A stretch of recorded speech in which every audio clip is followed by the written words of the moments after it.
A parish. In the old days, you went to whatever parish was just down the road. If the church was over the road, you went over the road. If it was around the corner, you went round the corner. If you were smack between two churches, well, believe you me, the church will have a line that you should not cross. And it was pretty strict.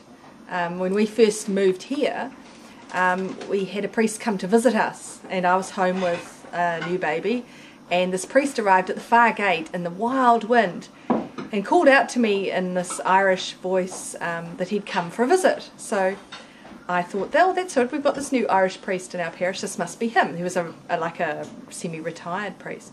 So I invited him in, and we had coffee and we chatted away for ages, and he started talking about the other parish. And I said, hang on a minute, are you Father such and such? And he wasn't. And it turns out we were living in a different parish zone, and we really should have been going to that parish. But I said, look, we've been in this other parish for years. So he went away and we never saw him again. So that was how it was. But nowadays, choice is important. And to choose your parish is just as important as choosing your children's school. Which is another thing that you put a lot more thought into these days. So you're going to choose your parish, and it won't necessarily be the one just down the road. So what are you going to look for? It might be the building. You might say, that is one plug ugly church, I'm going to see if there's a nicer one somewhere else. And that's important to some people, the aesthetic surroundings. When you get there, it could be the music. A lot of people are affected by are moved by music in liturgy, and if it's modern music and that's what you like, then you might stay. If it's cantoring and a choir and some Latin sanctus things, then you might say, not for me, thanks very much. And some people look for the age group. Are there a lot of young people? Are there a lot of families? When we had little children, there was a corner of our church that you could sit in where everyone had their children, and so if your child made a noise, no one knew whose it was. So you could remain, fairly anonymous. You kept your children within the confines of the pew, and you just sat in the family group, and that was pretty secure. We don't seem to have that anymore. So you've got to say, well, is this a parish open to little children? How do the people proclaim the word?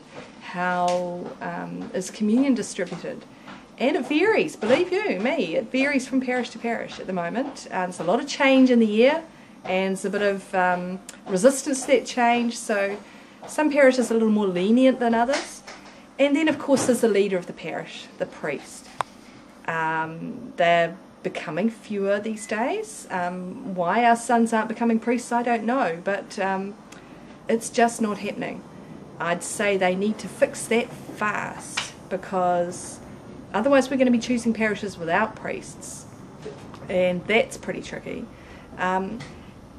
What sort of priest do you want to lead your liturgy? Because it makes a big difference. Do you want someone who's strict and liturgically sound but remote? Or are you looking for someone who's loving and open and relaxed and possibly a little bit of a rule breaker? Are you looking for, well, let me tell you what I look for. I'm looking for Jesus in my priest, and that's a big ask, but I'm looking for someone who's loving, who's warm, who welcomes strangers, who welcomes the disadvantaged, who reaches out and draws people in and does what Jesus would do. You know that WWJD, what would Jesus do? Well, if anyone's going to do it, I'm hoping the priest will. So for me, a parish focuses around a Jesus-loving leader. And hopefully, like the old story that John Dew used to tell years ago about the abbot and the monks had lost their love, and once they thought there was a Messiah in the group and they started being nice to each other, that love moved out into the community, and slowly people regained their joy and their faith in the Mass. So yeah, I'm looking for a Jesus leader and all the love that emanates from that, and I think there you have a lasting parish and one that is sustainable. So, the end.